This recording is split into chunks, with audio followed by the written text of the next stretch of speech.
Olá, o programa Agricultura Alto Vale começa agora e nesta edição nós preparamos para você. Começou o vazio sanitário do Maracujá em Santa Catarina.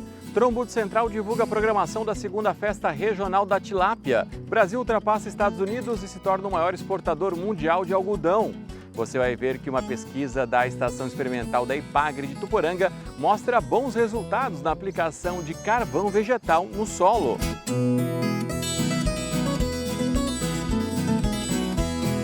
Se aproxime no sofá e vem comigo porque o programa Agricultura está só começando.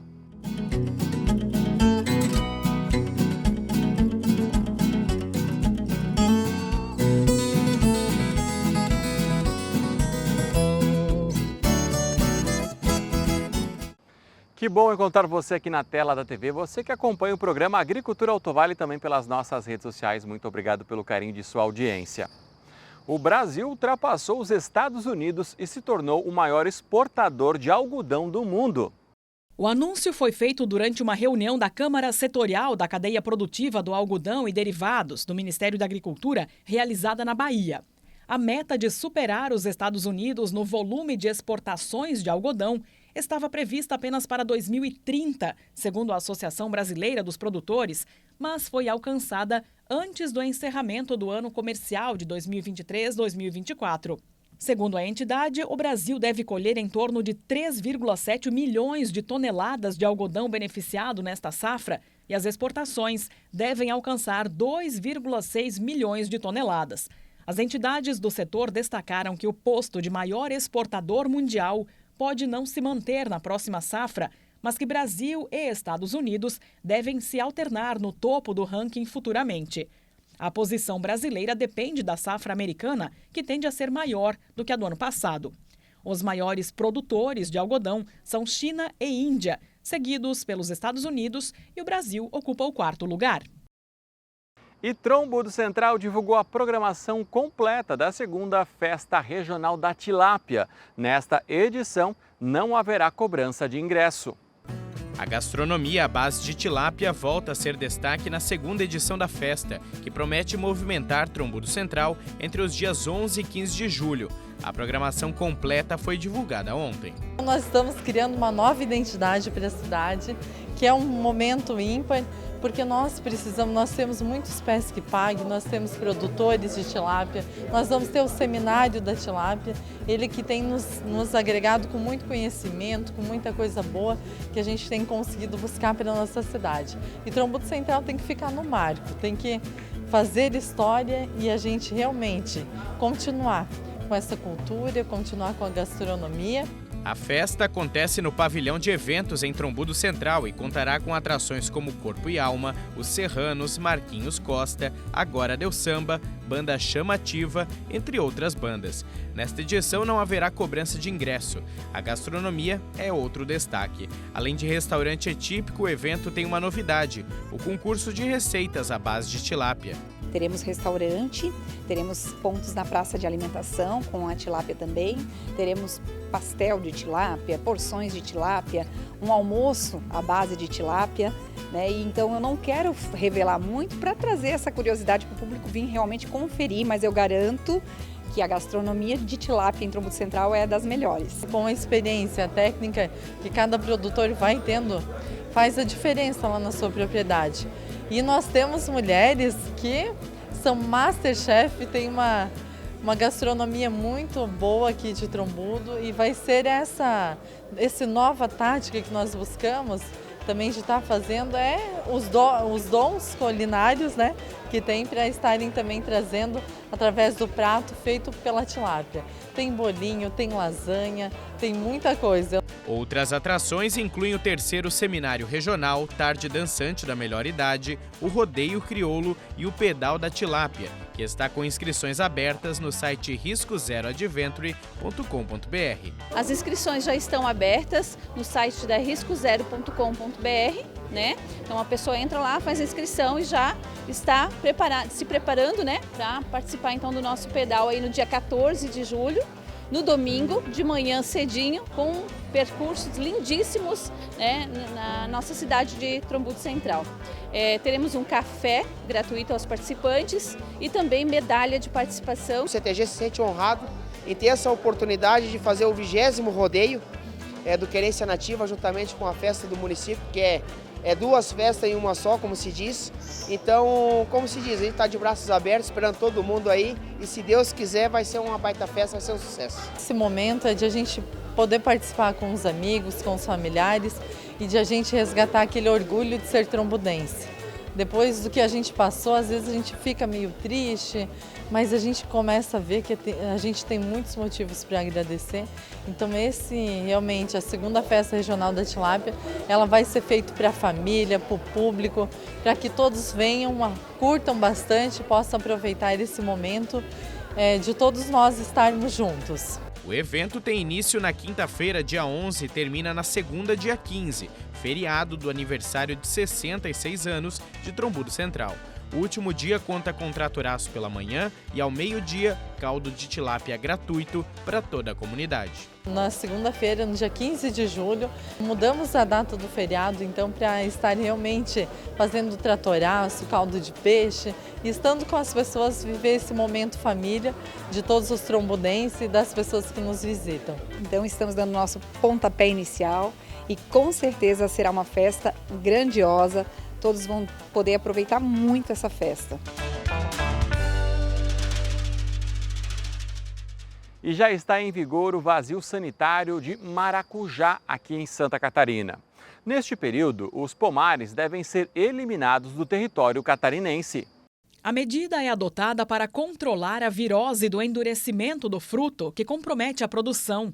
Por isso, os pomares devem ser eliminados. A SIDASC estabeleceu um calendário que varia conforme a região do estado.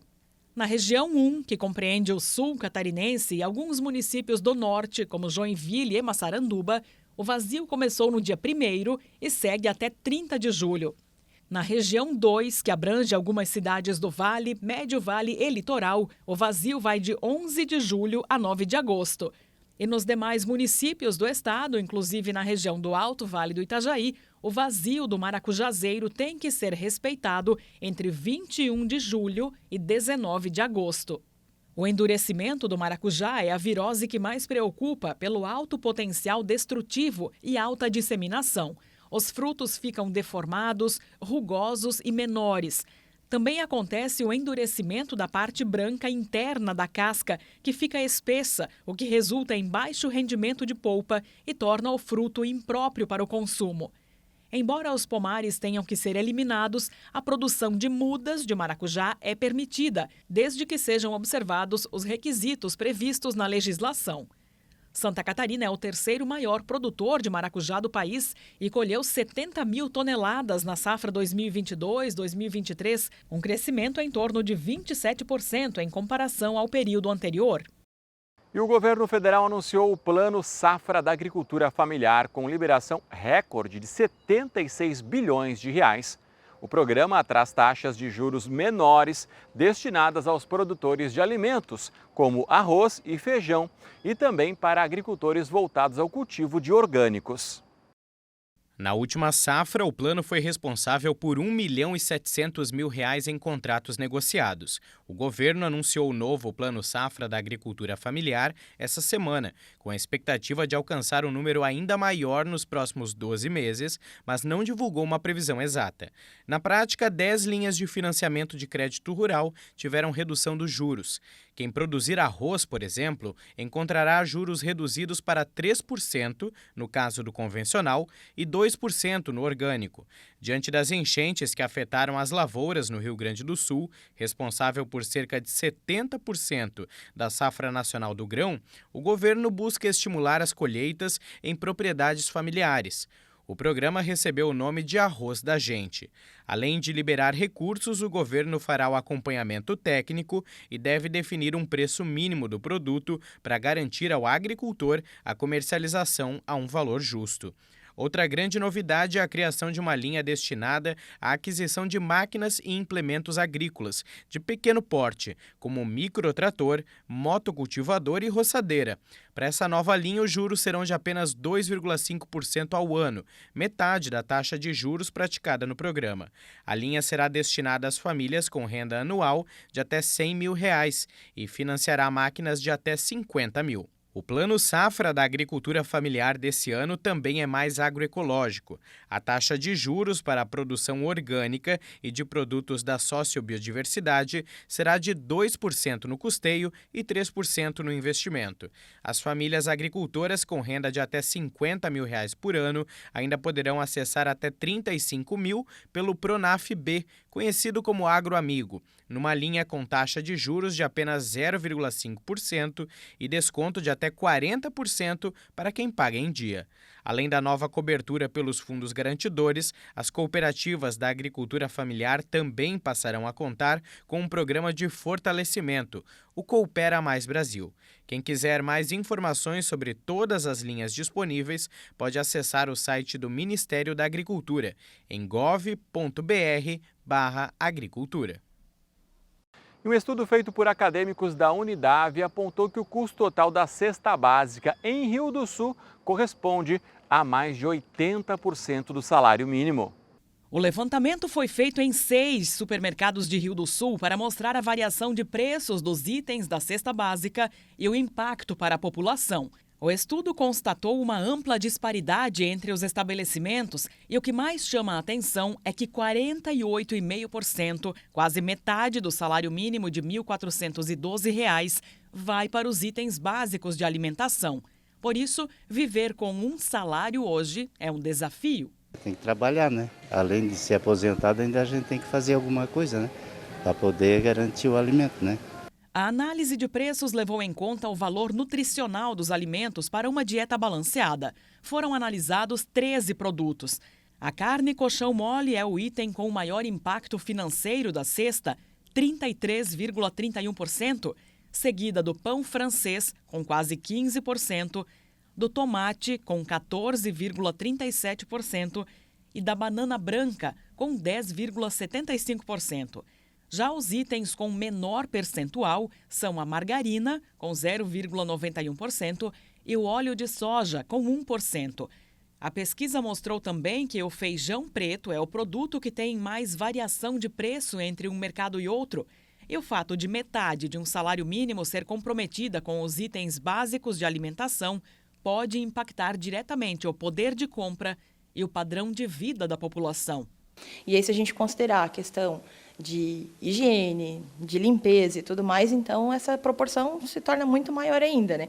E aí a gente começa a considerar como equacionar para uma pessoa, na verdade, conseguir manter, na verdade, né? Questão de onde morar, né? A questão da moradia, transporte, enfim, se só a parte de alimentação básica já compromete grande parte de um salário. O levantamento também apontou que quando o preço dos alimentos aumenta, o acesso a eles fica comprometido, o que pode levar a situações de insegurança alimentar.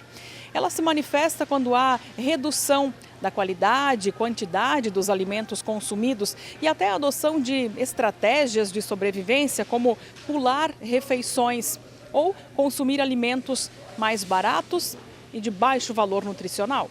A partir do momento que você faz um levantamento desse, que você percebe, né, o quanto isso impacta e o quanto isso acaba sendo negativo para as famílias, de forma geral, vem realmente, né, de acordo na questão das próprias políticas públicas que poderiam pensar um pouco mais, né, em como formular algumas estratégias que possam contribuir principalmente para as famílias de baixa renda. Então, a própria questão de equacionar de produtos sazonais que são mais baratos num período e mais caros em outro. Então, a substituição de alguns itens que também considerem o mesmo valor energético, né, porque não adianta só substituir por alguma coisa que não vá, pelo menos, cumprir o básico necessário para a sobrevivência humana. A pesquisa faz parte de um trabalho de extensão da Unidave que envolve alunos dos cursos de Ciências Contábeis, Economia e Administração, na disciplina de Estatística. Eles fazem as análises em todo o Alto Vale. Para o Sandro, apesar da variação nos preços dos alimentos, quem viveu o período da hiperinflação entre os anos 80 e 90 não se assusta tanto. Mas em vista de tempos atrás, né, que nem ontem estava passando a reportagem na televisão que entrou o real, né, 30 anos, né, era difícil, né, a gente começou, eu casei em 82, olha, não era fácil, né, e hoje em dia, graças a Deus, né, tendo o que fazer, tenho o que comer, né. E como fazer um bom manejo das plantas de adubação verde e cobertura de solo? Hoje vamos conhecer mais sobre o trigo mourisco, o milheto, o nabo forrageiro e também o feijão arroz.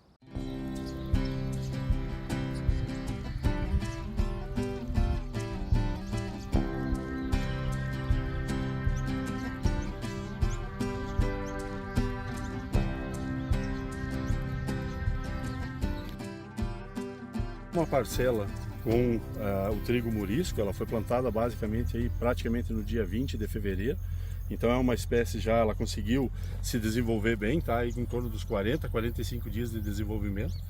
Uma série de insetos visita essa planta, né? Inimigos naturais de uma série de pragas aí, fora as abelhas, né, que trabalham. Então a gente vai, é uma possibilidade extremamente interessante para uma planta rápida, para entrar numa pequena janela, às vezes, de espaço que eu tenho para trabalhar e fazer rotação de cultura. É uma planta extremamente fixadora e recicladora de fósforo.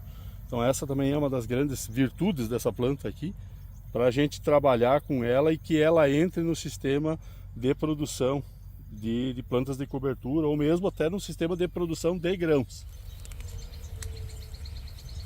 Essa parcela aqui, ela representa uma das possibilidades de mix que a gente tem, que envolve o milheto, né? Aqui já está em fase de florescimento, o trigo murisco e o nabo forrageiro, que é uma outra espécie que está presente no sistema. É uma espécie de inverno e que o mix está trazendo para a gente incorporar ele em toda essa mistura aí. Com certeza ele vai deixar alguma coisa de massa. Então a gente pode observar aqui que isso aqui ainda tem muito a crescer ainda, principalmente no milheto. Essa parcela aqui está em torno de 50 dias implantado, então ela ainda tem muito a crescer até no final do verão aí, chegando já para o inverno, talvez a geada então vai dar uma atrasada nela, vai fazer o manejo natural dessas plantas de cobertura aí. Essa espécie que nós estamos vendo a parcela agora, ela está do lado das parcelas de mucuna aqui e tem um comportamento muito parecido pela sua dinâmica de crescimento, o seu hábito volúvel de ir se agarrando, soltando gavinhas e crescendo e desenvolvendo a planta.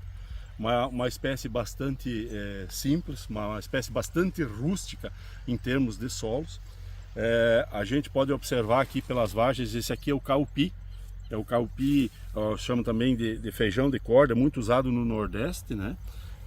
Existe o vermelho, o preto, o acinzentado e outras espécies aí que de repente a gente nem conhece ainda, né? E aqui a gente pode observar o tutoramento do caupi no milho, quanto ele nos ajudou e nos facilita a colheita, porque essa vagem aqui ela não está em contato com o solo, ela não está em contato com a água, então isso nos ajuda, aumentou a quantidade de matéria seca produzida aqui, porque se a gente contar aqui, vamos dizer, de 80 centímetros até praticamente aqui 1,80, olha quanta mais de massa que tem. Então a importância de eu tenho a espécie e os consórcios de plantas são extremamente importantes, porque uma planta acaba ajudando a outra. Seja ela no sistema radicular, no desenvolvimento, na questão de servir como estrutura, né? Tudo isso aí ajuda no enriquecimento do trabalho com as plantas de cobertura de solo. Sem contar que essa é uma espécie que basicamente é o feijão, né, do povo nordestino, uma espécie altamente adaptada, consegue se desenvolver bem em solos com pH baixo, com muita falta de calcário, e é um feijão do dia a dia do pessoal de lá e que a gente aqui conhece pouco ainda e utiliza pouco. Aqui nós temos de novo, né, o caupi em consórcio com o milho, numa parcela um pouquinho maior, já uma quantidade maior de milho. Essa é uma diferença do caupi em relação à mucuna. A mucuna consegue derrubar o milho e eu praticamente não tenho colheita. Aqui eu vou ter uma colheita de milho, a produtividade de repente vai baixar um pouquinho porque eu diminuí a população de plantas de milho por hectare, para que tenha sol, tenha luminosidade no interior da parcela e a gente possa crescer. O caupi consegue se sustentar e o milho ainda consegue produzir alguma coisa. Então aqui, vamos dizer, eu conseguiria colher dois produtos, que é o caupi como alimento e o milho como alimento, e tem o benefício das duas palhadas ao mesmo tempo, principalmente o sistema radicular do milho e mais toda a palhada que ele vai deixar no solo, fora o nitrogênio que o caupi vai incorporar ao sistema também quando ele estiver apodrecendo. Essa espécie que nós estamos aqui nessa parcela agora é o feijão arroz. Ele tem esse nome porque ele é bem miudinho, é um feijão, mas ele tem um formato que lembra um grão de arroz, ele é mais comprido, né? E aí ele lembra um grão de arroz e por isso chama feijão de arroz. Assim como o labe-labe, como o caupi, é uma espécie rasteira, né? Ela bem volúvel, desenvolve bastante material para proteger o solo, bastante atacado por pragas, mas resistente, né? Ela consegue, aqui nós temos a flor, ela consegue desenvolver uma boa massa, mesmo sendo bastante atacado por praga. A dificuldade talvez está aqui no ponto de colheita. Então o produtor normalmente vai ter que esperar uma certa camada de vagens estarem maduras e vai ter que cortar isso aqui, esperar secar mais um pouco para então poder fazer o processo de trilha dessa semente. Essas são características de várias espécies que a gente está trabalhando aqui, que o trabalho é bastante manual ainda. Então a gente está buscando mecanizar o trabalho para facilitar a entrada dessas sementes no mercado, facilitar o custo dessa semente para o produtor, para que o produtor não olhe para as plantas de cobertura como uma despesa e sim como um investimento dentro da propriedade. E vamos agora até a estação experimental da Epagre para mostrar uma pesquisa que mostra vantagens na aplicação de carvão vegetal no solo. É aqui na Estação Experimental da Epagre de Ituporanga que há 40 anos, pesquisadores buscam formas de ajudar os agricultores da região e também do estado, através de estudos em diversas áreas. Um deles, que tem trazido bons resultados, é o da aplicação de carvão no solo. Nós aqui aproveitamos o carvão, né, que sobra após o peneiramento do carvão nas carboarias, né, que as carboarias têm que fazer um processo de peneiramento para selecionar os tamanhos que são comercializados, né. Então esses pedaços de carvão que sobram, que não dá para usar no churrasco, pode ser usado no solo, né. É uma forma mais barata de usar esse material no solo, porque tem empresas, né, universidades que fazem, né, especificamente, né, o carvão para aplicar, mas isso aí a gente está aproveitando, né, o que sobra e colocar no solo, né. O Fábio, que é pesquisador, explica que a utilização do biocarvão pode trazer várias vantagens, principalmente no plantio direto da cebola. Ele é bem resistente à decomposição, né. A gente aplicou aqui em 2016 e até hoje a gente consegue ver os pedacinhos no solo. Então é um material que é resistente à decomposição, então uma fonte de matéria orgânica, né, resistente à decomposição, então ele permanece muito tempo no solo. É uma opção para produtor que está com baixa matéria orgânica no solo, né, se tiver disponibilidade local, né, isso é um fator limitante, né, colocar no solo, pode ir colocando aos poucos, tal. É um material benéfico, assim, aumenta a disponibilidade de nutrientes no solo, aumenta a questão da CTC, né, que é as cargas ali do solo, né, então isso daí melhora a fertilidade do solo como um todo, né.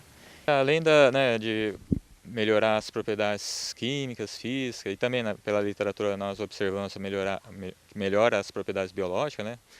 Também esse biocarvão aí, como é um material resistente à degradação, é uma fonte de carbono, fonte de matéria orgânica, consequentemente também aumenta o teor de carbono no solo, né. E a utilização do carvão vegetal no solo pode ajudar no aumento da produção. A partir de 1 tonelada a gente consegue observar melhora na produção, principalmente no sistema de plantio direto, né, que nós avaliamos o sistema de plantio direto e sem plantio de cobertura, né. E a gente observou uma melhora no rendimento da cebola, né, principalmente em anos secos, né. Aí entra a parte física, o efeito na parte física, né, do biocarvão. Só que a utilização do biocarvão nas lavouras da região tem encontrado um problema, que é a logística para conseguir o material. Mesmo assim, alguns produtores já têm usado o carvão no solo. Aqui na região tem algumas carvoarias, né, que produzem carvão, então pode ser utilizado esse carvão, né, também é chamado de fino de carvão, moinha de carvão ou pó de carvão. Pode ser encontrado nessas carvoarias, né. Tem um outro produtor que usa em cebola, já vi produtores usando em grãos, né, feijão e tal. E o custo aí em quilo é R$1 o quilo, né. O limitante é a questão do transporte, né. Se não tem disponibilidade local, isso encarece o transporte, né, como qualquer resíduo orgânico, né, que é utilizado na agricultura. Essa pesquisa realizada aqui na Estação Experimental da Epagre, em Ituporanga, e que utiliza o biocarvão no plantio direto da cebola, é pioneira no Brasil. E a expectativa é que esses estudos continuem por aqui. O biocarvão é um tema que necessita de estudo de longo prazo, né? Então começamos em 2016, começamos primeiro com a pesquisa com fertilidade do solo, depois física do solo e agora submetemos um projeto na FAPESP para tentar avaliar a parte biológica do solo, né? Vamos torcer para aprovar o projeto, né, e conduzir essa pesquisa.